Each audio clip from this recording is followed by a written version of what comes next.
Financial wellness. Reach out to them for advice at 855-DON-GINO. And now back to your hosts, Don Getling and Gino Franti. I'm excited to find out, because how do you take a regular listing that becomes a probate listing? Something went wrong down the road there. Oh, it's amazing. So I was saying earlier, one of the things with our market, with the lack of inventory, is that it drives everybody crazy. It drives us crazy as agents, because sellers get a little bit overly optimistic about property. You're not going to say pricing. greedy, just over optimistic. Overly optimistic. He thought himself. I told you he I'm was very very careful. good listener. He's just polite. Yeah, I call a spade a spade. These are specific words. Okay.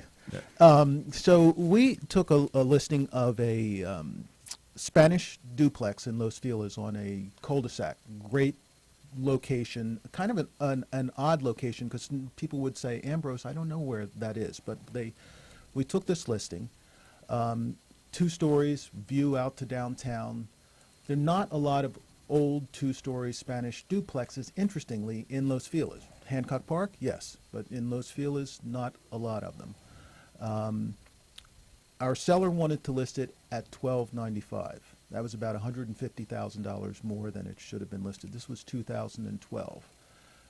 We took the listing with the proviso that it's fine, we'll take the listing, but we're accustomed to giving updates every Friday and tell you how things are going. The updates are going to be slim, because there's not going to be a lot of activity. There is one buyer who may step up and spend $1,295 for this property, but I like that you guys are setting expectations, though, because that's key. A lot of professionals don't have the chutzpah and the professionalism to set up expectations. And that's what a real professional is, I think, is their job, is setting up expectations. Well, if you're taking something like that and you're used to being able to do your job, which is to sell the property, and at the same time provide information during the process, you want to let them know we're taking this because it's an unusual thing, and we might get lucky, but you have to know that. So, long story shorter, not short, but long story shorter, we marketed the property for a long time. We went through 2 listing periods. We finally found a buyer. We had numerous offers in the range where it was likely to sell. $1,100,000, $1,125,000, $1,150,000 we had, but it wasn't enough. So, and it was still okay. But we finally found one for $1,295,000, full price offer.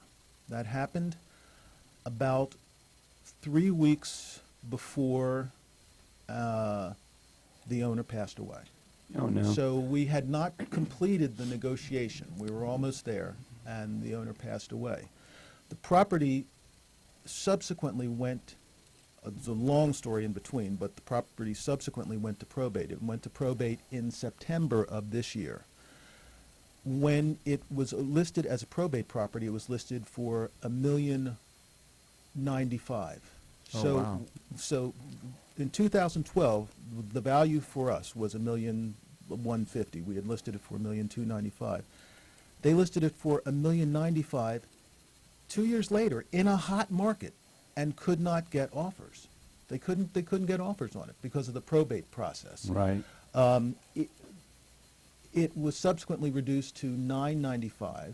Wow. And they got an offer after $995,000, and it is in escrow now. Court has confirmed it. The court confirmed it 2 weeks ago for $1,075,000. So it's interesting that the effect that probate has on it. Now, it's somewhat complicated because of where the owner passed away. Sure. But that kind of difference in valuation is a lot to do with probate. You know, so that's something we've never talked about before. We always talk about the cost of probate as far as the legal costs and the accommodator and the attorneys and all that. We never talked about the potential loss of value because of the amount of buyer pool that you lose. People when do you not have a want to probate put sale. up that 10% and have it sit there, and maybe it's 3 months before you can get a court date, because you don't know when you're going to get the court date necessarily. I love that You're you being guys afraid have of the being experience. overbid too, right? And, Yes. and then you wait for that 3 months, and then you get to court, and you're overbid by $300,000. It's like, why did I leave my money out? That's right. just and then I was out of the market that whole time. Now I have to look for another property. So it's very challenging. All right. If you just tuned in, that was Champ Davenport, along with the dynamic duo Steve Senigram with Keller Williams Los Feliz, giving us some experience that they have with probate. A lot. We have not brought that up hardly ever on our show after almost 5 years now. And what's cool is that you guys are breaking down. It's good that you guys have that experience. You guys have done over 60 properties, right, in probate. So there is a unique dynamic that you have to understand regarding probate, obviously. Absolutely. Correct. Absolutely. You know, you have to know, the legality of it and your diminished buyer pool and who to market that property to. Because investors, I guess. Most buyers that aren't familiar with probate kind of are leery of them. And sometimes you get a great deal, sometimes you don't. But, it's specific marketing to people. Small things, disclosure stuff as well, or things that are that you might do in the normal course of having a regular listing, like paint the walls or something. All of a sudden, with a probate property, now if something happens, you've painted the walls and, well, you were hiding it. So, and there's a lot more issues of a lot more liability. To think about, right? Yeah, yeah. Absolutely.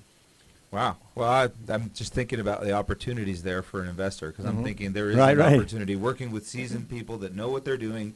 I'm sure you see opportunities in probate like this one. You could have been knocking down someone's door going, guys, no question. Somebody buy this. So you have a pool. Idea. Do you guys have a pool of investors, basically knowing that you guys are probate experts? Yeah, we do. And everybody's an investor. When the market heats up, everybody becomes an investor. But not everybody has the ability to do it. Everybody wants to be. And you have to, be careful to work with the investors that are going to close a property. Otherwise, you waste the time for the seller with the listing. Right, and you have a fiduciary responsibility to the seller, so you have to be very, very careful. And I know, one thing that happens with investors that doesn't happen too much with homeowners is investors aren't very emotionally vested. It's all a money thing. So if the numbers don't work, they're very easy to discard the property because they don't see their children in the bedroom. They don't see the barbecue in the backyard. That's right. None of that happens. It's just a matter of, it went up 10 grand, I'm out. Right. Or I found this problem, I'm out. Or the roof needs to be fixed, I'm out. Right. Yep. So I think that's something you deal with investors that you don't have to deal with homeowners. Absolutely. Right. Good stuff. All right. So we still have another segment, guys, and really excited. Again, if you just tuned in, we're here with Steve Senigram and Champ Davenport with Keller Williams Los Feliz. Good friends of Gino Fronte's, mentors of his, actually. And actually, you did a good job. You did a good job. You did a good job. And he's done a great job for our team and helped us grow. So I'm excited to take your 25-plus years experience, and we're going to talk about a last couple of things in the last segment, so you don't want to go away, because these are two important things. One, we're still dealing with cash offers. You still got to understand how to deal with those, because a lot of people go, I can't compete. There is ways to compete, right, guys? Absolutely. All right, so we're going to talk about how to compete with cash offers, and then obviously the importance of finding the right agent. And good thing we have two professionals here to help us with that, and we'll talk about the residents, also L.A. When we come back to the Don and Gino Real Estate and Finance Show, please don't go away. We got good stuff coming up.